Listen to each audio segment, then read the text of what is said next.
The arc of love, the rhythm and pattern of love, has a couple of different narratives. At the core, at the grandest level, we have the emergence from nothing of something. In a mythological, in a scientific narrative, we call the Big Bang. And as something emerges out of nothing, and as something very small emerges explosively large, as life, as existence becomes larger, and in the timescape, longer, more time, more space, as things become differentiated, as the one divides and specializes into different frequencies of energy, and as those frequencies have sex, engage in synergy together to create yet new patterns of energy, as life expands exponentially in all directions, the possibility field, the probability field, the actuality field around life has been expanding and looks to continue to expand, regardless of the fate of an individual atom, an individual cell, an individual species, an individual human, an individual planet, an individual solar system or galaxy. Life itself is getting bigger and longer since the first moment in time. And so this is a narrative of love, of life, recreating life, expanding life as one tremendous whole, right? As one. That only in recent times, through the lens of human consciousness, is refracted from the one into two, from unity into polarity, duality. And from duality, you take white and black, and out of white and black, in the synergy, out of that polarity, you get an infinite continuum, right? Because you can take white and you can divide it in half. You can divide that in half. You can divide that in half. And you can keep dividing white in half for infinity. And you can do the same with black, right? You cut it with a little white. That's the nature of duality, of polarity, it is an interconnected, interdependent relationship of contrast, right? But you can have an infinite number of shades of white and an infinite number of shades of black on the gray scale, right? So an infinite gray scale, but you can also, sending light, sending white through a prism, create a rainbow, and each color in the rainbow can be cut and cut into an infinite continuum. In other words, through the creation of language and the illusion of duality, right? Because there is no black and white without thought, without the awareness of black and white, and an observing and measuring device that can perceive distinction. And there is no awareness without language, right? Awareness, in many ways synonymous with thought, and one cannot think a single thought without the words that compose the thought. meaning language is the foundation of human consciousness. We are conscious that we are conscious because of language. And language is a fractal pattern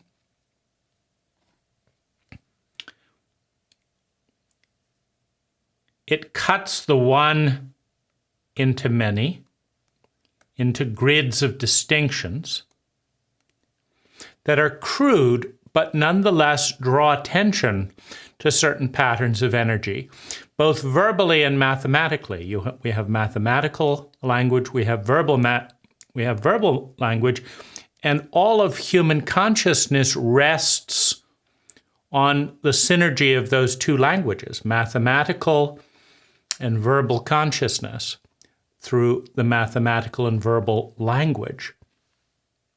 So this explosion of seemingly distinct parts of one emerges through the lens of human consciousness on the foundation of language. But love as a whole, as an interconnected synergy, is what exists before language cuts it into the illusion of pieces, and what exists after we transcend language and return to the one, to the interconnected ecology, right? Because once we separate bits, we can create the illusion of war, the illusion of conflict. Once we identify with bits, with patterns of energy, all patterns of energy through the lens of duality are in tension, are in conflict, right? See, life is invested in everything, right? Before the one is cut into many through the lens of language, you don't have, a tiger eating a giraffe. You have life transforming into life, right? Physicists will tell us that no energy is created or destroyed, that in the history of the universe, energy has simply moved its form, transformed from one pattern to another pattern, while simultaneously expanding. So life has been expanding its volume while continually dancing with consuming itself. And before there is language, and after we transcend language, there is love, there is life, and they are one and the same. It's not a cruel act when we are both sides, right? It becomes a dance. Life, love is also the expanding possibility field, which, viewed through the lens of human perception, is good and bad, but viewed as a possibility field, life becomes bigger and more complex, the bigger the possibility field, right? And if you think of, once you have established the lens of duality through language, we start, and then we say that this side is good, and this side is bad. But in order for life to expand, and if we look at the pattern of life expanding, right, it starts very small at the beginning of the universe, right? And then it gets bigger, but as it gets bigger, its radius from its original core expands out. And life itself expands out equally in all directions, right? In other words, if much as in terms of the cycle, the revolution of movement forward, if we take a car wheel and we decide that no matter what, this bit here can't touch the ground, well, we can go around all the way over to here, but then it's about to touch the ground and life has to stop, right?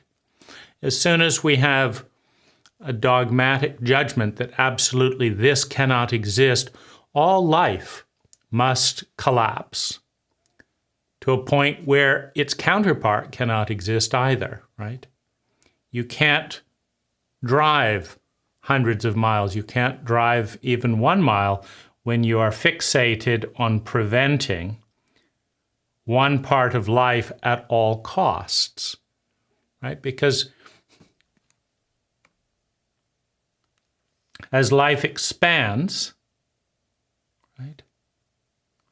Like you can think of the invention of electricity in recent times. And so there's all these wonderful things that are happening in hospitals and radios and all kinds of fabulous things happening with electricity. But there's also, at the very same moment, the possibility of the electric chair, of torture, of hijacking electrical grids, of tormenting cats. That possibility field opens up as well, right? So whenever the possibility field expands, it expands equally in all directions. Now, as we learn to interact with that possibility field, the probability field expands asymmetrically, right? So the possibility field expands symmetrically in all directions, right? As soon as we get a faster car, we could drive in all directions. But as we head north, right, the probability field expands asymmetrically in a northern direction. So this is the largest cycle of love, from nothing to something, from something to everything, expanding the possibility field, the probability field, the actuality of what is, to a point where amidst that possibility field of all that is, among the many, many, many trillions and trillions of possibilities, we have one planet, we have a species, and we have billions of unique apertures of perception, looking out and seeing the world. And in this way, you have an exponential expansion of reality, right? Because the only thing that's absolutely certain is that we are conscious. That's the only thing that we can be certain of. We may be in a simulation. We may be dreaming. This may not be real. What we see may not be what is, but we can be 100% certain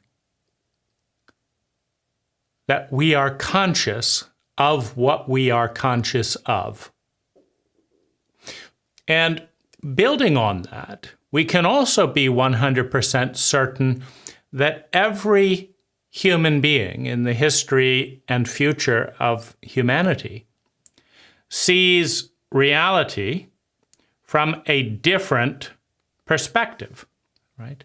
So every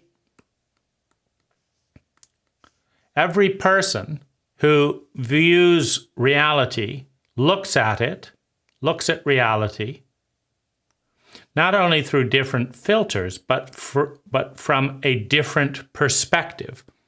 Now, we know that because you're not standing exactly where I'm standing, right? No one is, right? It's impossible. This eye is not where this eye is. So there are two perspectives even within each person. So every person has a different perspective of reality. And by creating billions and billions of human beings, reality expands exponentially through the eyes of the perceiver. meaning there are billions and billions of distinct versions of life, as seen through billions and billions of unique individuals, right? And so in just this species co-creation alone, life has expanded reality by billions and billions of percent, right? I mean, it's just an exponential expand because every person sees the world in a unique way. So this is the big picture of love. And we descend, we fall in our mythology from the garden into the knowledge of duality, into the lens of language, where everything pretends to be distinct, right? But it is, of course, an illusion.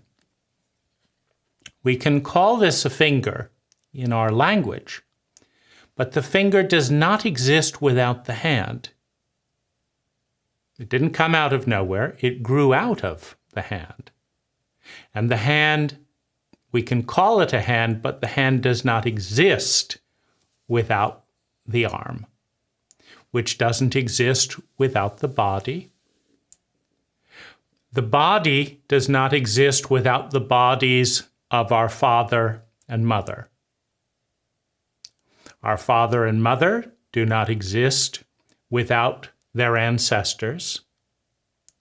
Our ancestors do not exist without the genetic material they emerged out of, right? So the narratives differ in different mythologies and different stories.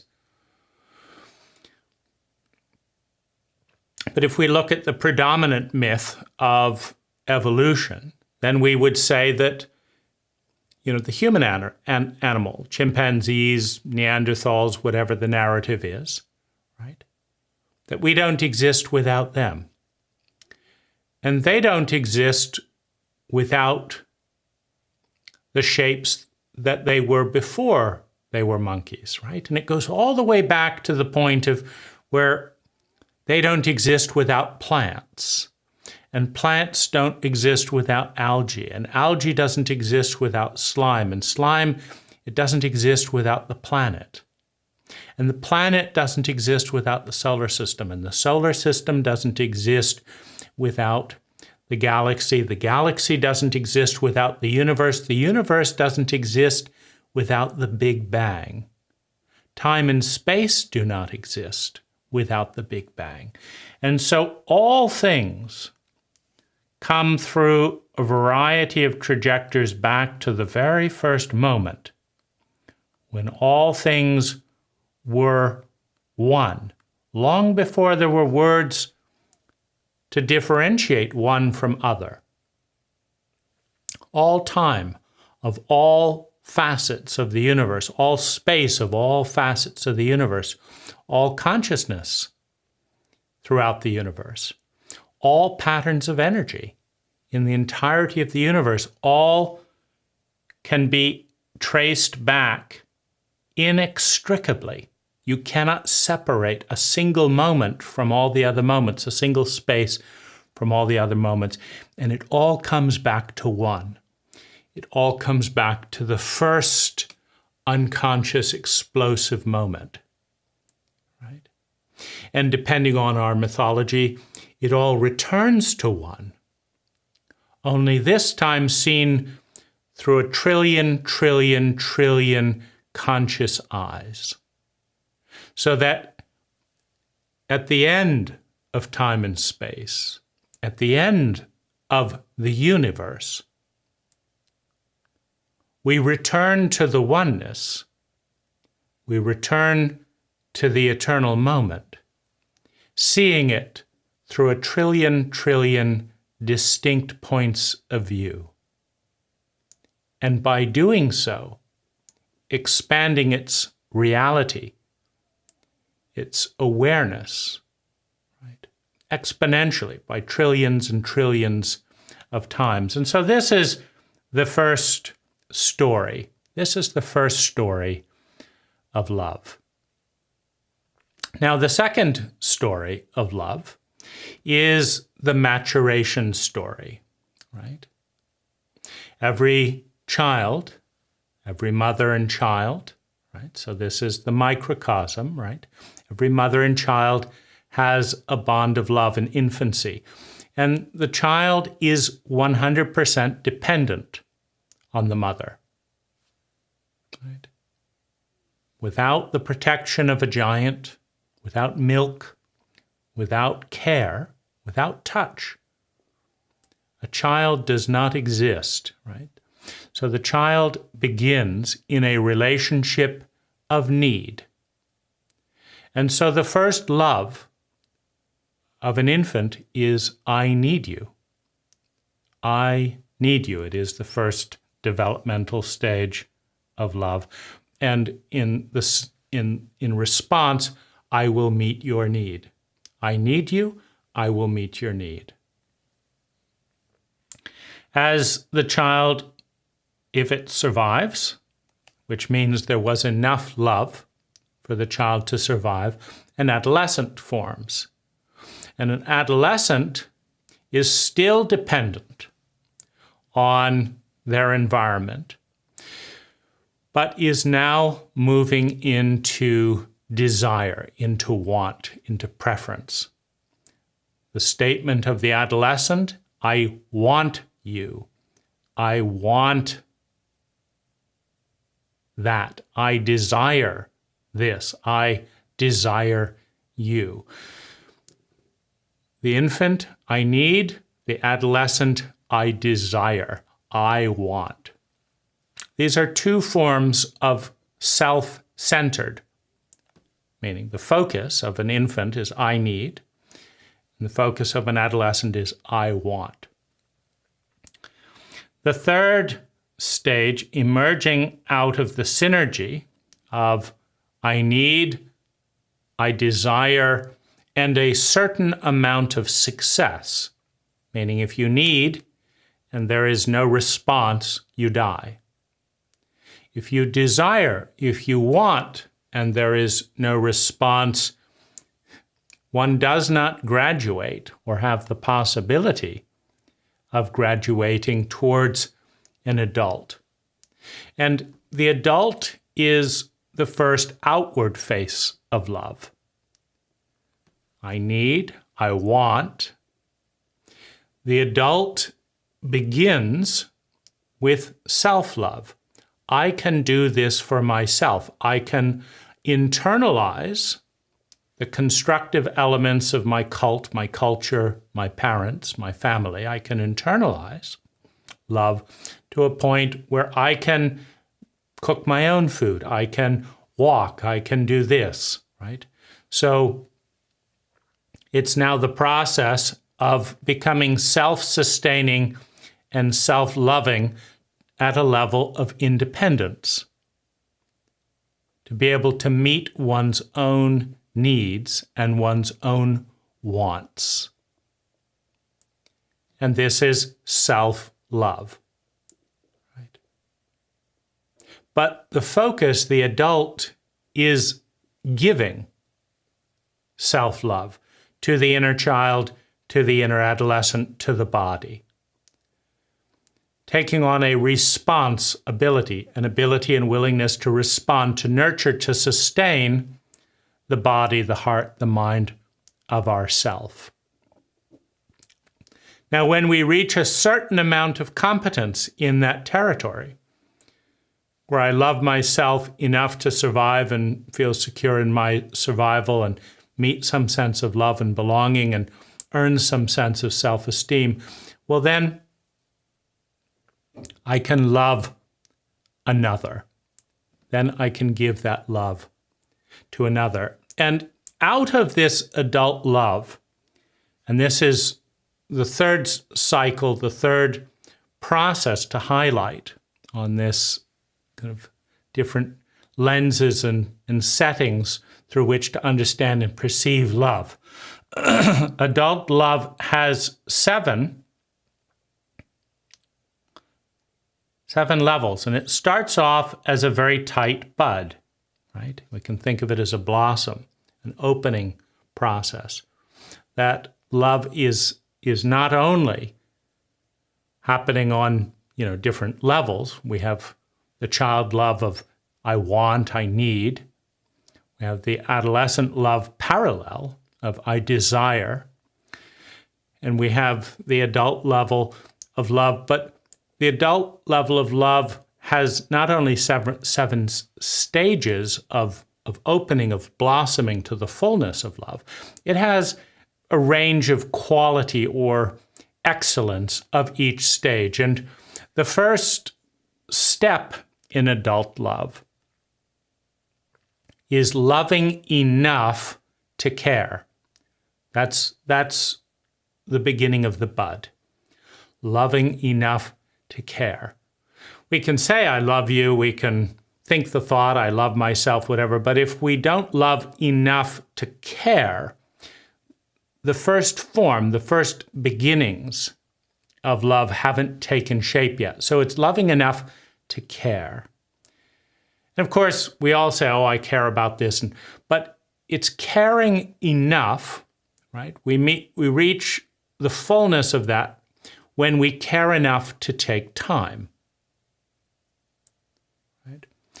If I'm not taking time in the relationship, we're not reaching a level of caring capable of prioritizing time.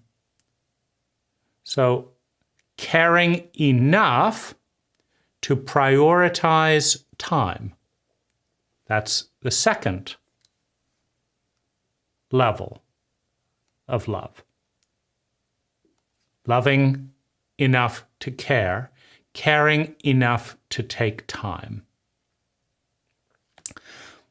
Now, depending on how much time we take, like if you live 24/7 with someone, you will see and understand a great deal if you're interested, if you're doing that as a basis of care. If you see someone 10 minutes a week, if you text a few times in a very narrow sliver of your life, right, then you don't see very much. But if you take enough time, it's to see, right? And each of these things, how much do you care, 1 to 10? How much time do you take, 1 to 10?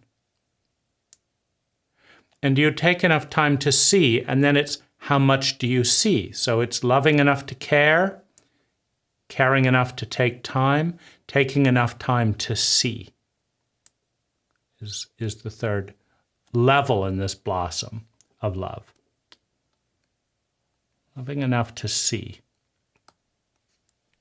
But we can see and judge. We can say, oh, you're a cripple, or you're poor. I see that you're poor.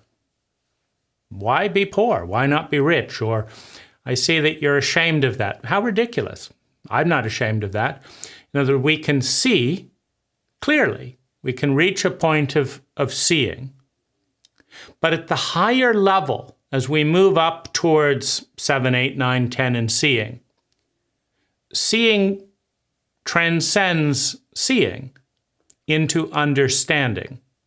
Now, understanding, if you just break the word apart, to stand under, is to actually look at the world as if you had had that person's experience. You don't, right? You have a different past. You've been on the planet a different amount of time. You've looked at different things. You've felt different things. You've believed different things. You do not stand under another person, right? Everyone sees and experiences the world differently. You don't have the same genes, right? Sonia Lyubomirsky, in her work on happiness, says that 50% of happiness seems to be a set point genetically. That baseline of where you come back to is genetic, 50%. But then the other 50% is determined by a variety of others, of certain things. But certain people are just very easily and naturally happier. And other people are very easily and naturally sad and depressed. That's the starting point in the race, right? And then you can start off incredibly sad and miserable, but do more than other people in order to be happier. You can start off very happy and do almost nothing to make yourself happy and still have a pretty contented life without doing anything to deliberately improve the world or your own happiness.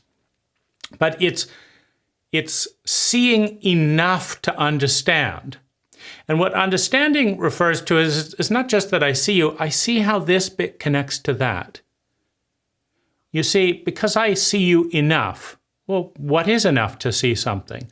Well, you may have needed to be around to watch someone drown when they were 6 years old.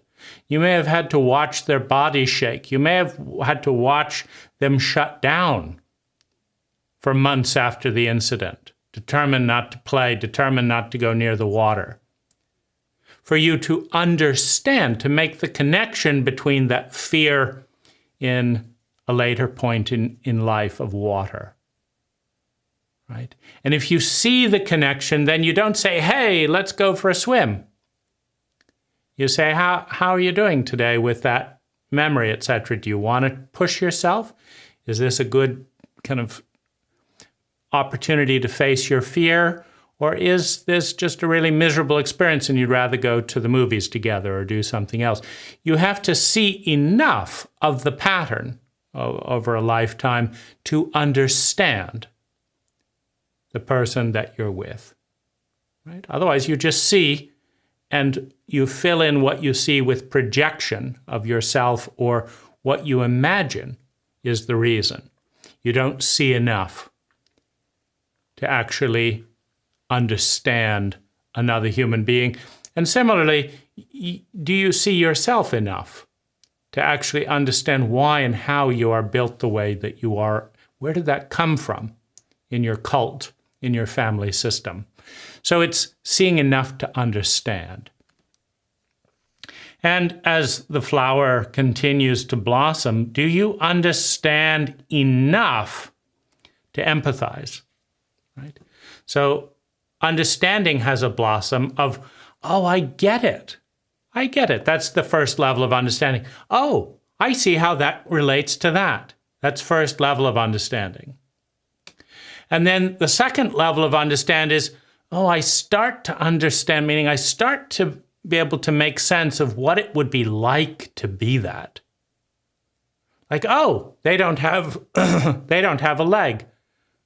Oh, sharks bite off legs. Oh, I get it. I understand. They don't have a leg because a shark bit off their leg. That's first level of understanding, right? But do you understand how that affects, like, have you ever walked with only one leg? Well, so in order to get that level of understanding, you might have to hold one of your feet up and hop around for 1, 2, 3 days and notice things, or you may have to put on a prosthetic or be in a wheelchair and notice that people don't see you the same way before you actually understand what it's like, what it feels like to have a leg bitten off by a shark, and also be able, what does it feel like to live with one leg in this cult, right? And so seeing enough to understand, but as understanding increases, so the first level is just mentally picking the patterns. That leads to that, that leads to that, that leads to that. Okay, I understand. But then as you enter the role, the understanding moves towards empathy, which is why the question on the quest for love is, do you understand enough to empathize? Not with what it might be like for you to do that, but what it's like for them. Do you understand enough to empathize? And that is, right? Loving enough to care, caring enough to take time, taking enough time to see, seeing enough to understand, understanding enough to empathize. So that's the fifth level of love? Do I understand enough to empathize? And if I don't, it just means I'm below the 5th level of love, right? Like most people, most of the time. But that's just the 5th level of blossoming in this cycle of love. Because you can empathize and you can say, oh, that must really, really, really, really, really suck. You know, just, I get it. Bye. See you later, right? So that wasn't hard. I get it. Absolutely miserable for you. You know, you're trying to climb this cliff with me and you absolutely can't, and you feel depressed and you feel miserable, and you know it's horrible, and you're sweating and you're tired and you feel humiliated because the cult judges you on performance, but you can't perform as well as other people. I get it. Bye. Right? And I just walk up on the hike and leave you behind feeling like shit. Right? So that's understanding enough to empathize, but low level of empathy, right? 1, 2, 3 out of 10 empathy. You can say, that must really suck to be you, but see you later. It doesn't suck to be me, right? So goodbye. I'm gonna, off I go, right? And focus on me. But at a high level of empathy, do I empathize enough to respond? Another way of saying that is attune, right? To tune in, to sync, to respond. Do I empathize enough to respond? That's the question. Do I empathize enough to respond? Right? But that also has a grayscale level, right? All right. Poor you on the wheelchair. Hey, this is no fun. Here, let's give you a hand up here. That's a response. I empathize. I wouldn't want to carry that wheelchair up this hike, you know. So I'm going to just carry you. But that's projection response, right? I'm going to respond, but do I respond enough to succeed? Do I develop an artistry in responding to actually respond in the way that supports you? Because I don't know necessarily, that comes back to the foundation of seeing and understanding. I don't know necessarily, are you going to feel somehow cheated if someone helps you up the cliff with the wheelchair? Like, is your whole triumph going to be you got there on your own and then you feel equal? Because if that's the way you're psychologically built in a cult that focuses fanatically on the individual and ignores the group, the community dynamic in accomplishments. And so it's not just, do I empathize enough to respond? That is the graduation of empathy. But do I respond effectively, competently, in attunement enough to help you succeed? Right? So that's high level of response. I am responding in such a way that you are supported in fulfilling your needs to survive, to feel secure. We're going through Maslow's hierarchy of needs. To survive, to feel secure in that survival, to develop a sense of love and belonging, first with yourself, then with others, to develop a high level of self-esteem, having ideals, having principles that we believe will take us towards our ideals and living by those principles. That's high self-esteem. To discover our gifts and develop them, to create with more and more mastery in such a way that brings higher and higher levels of abundance, bring value to the world, creating abundance, such that the safety and security through that independent abundance reaches a temperature where the final love, expression of love opens, self-love and loving the world, to become devoted to serve, to become a part of something bigger than ourselves, a common cause, a human cause, helping the community, serving God, Goddess, all that is, pursuing an ideal, like to reach a level of abundance where our greatest fulfillment is to serve something bigger, more beautiful, more true than ourselves. If we love ourselves enough to care about ourselves, if we care enough to take time for ourselves, if we take enough time to see ourselves, and if we see ourselves well enough to understand ourselves, and if we understand deeply enough to empathize and feel compassion for ourselves, and if we feel enough compassion to respond, and if we respond successfully enough to facilitate our own survival, security, love and belonging, self-esteem, development of our gifts, bringing our gifts into the world, and the contribution to something and service of something more than ourselves. At this point, we are an adult. This is the definition of an adult. A competent adult loves first themselves and then the other. We then have the abundance to give the virus of love, the pattern of love, to another human being by doing for them what we first did for ourselves. And when someone receives love without an agenda, when anyone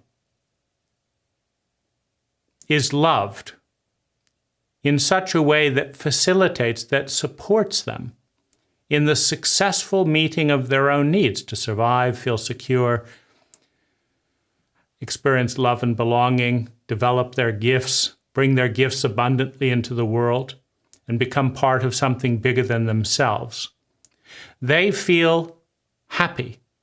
They feel joy. They feel grateful.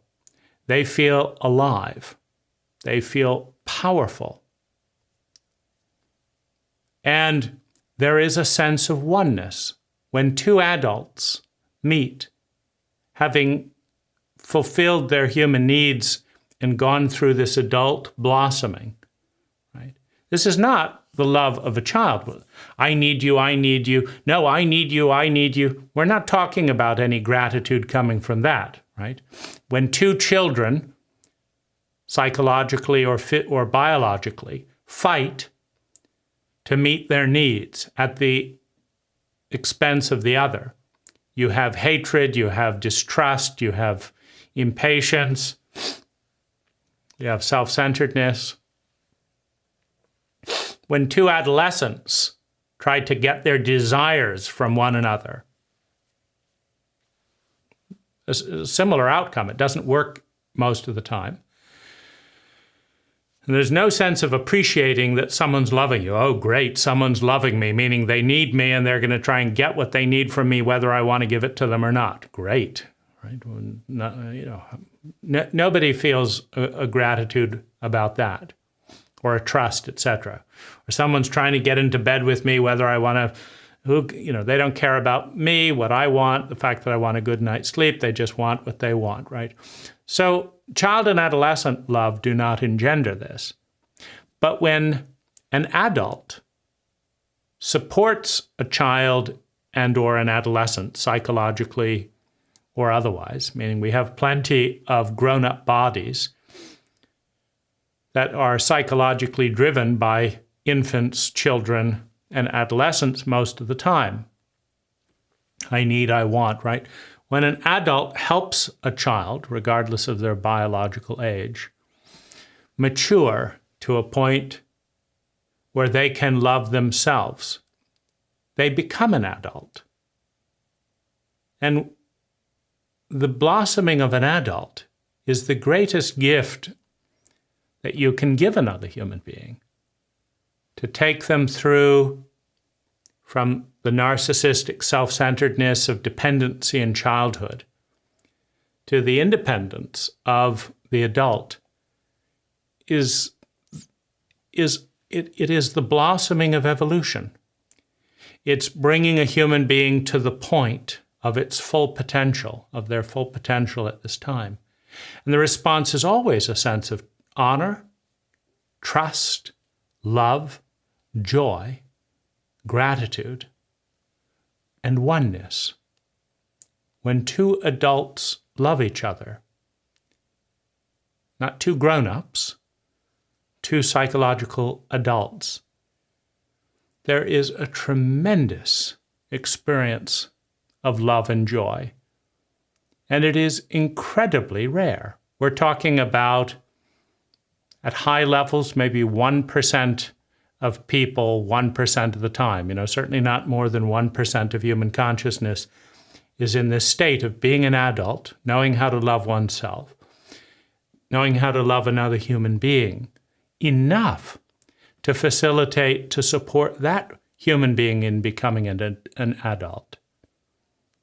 And that human being being able to love themselves and thus be capable of loving another and receiving adult love in the grace of an adult.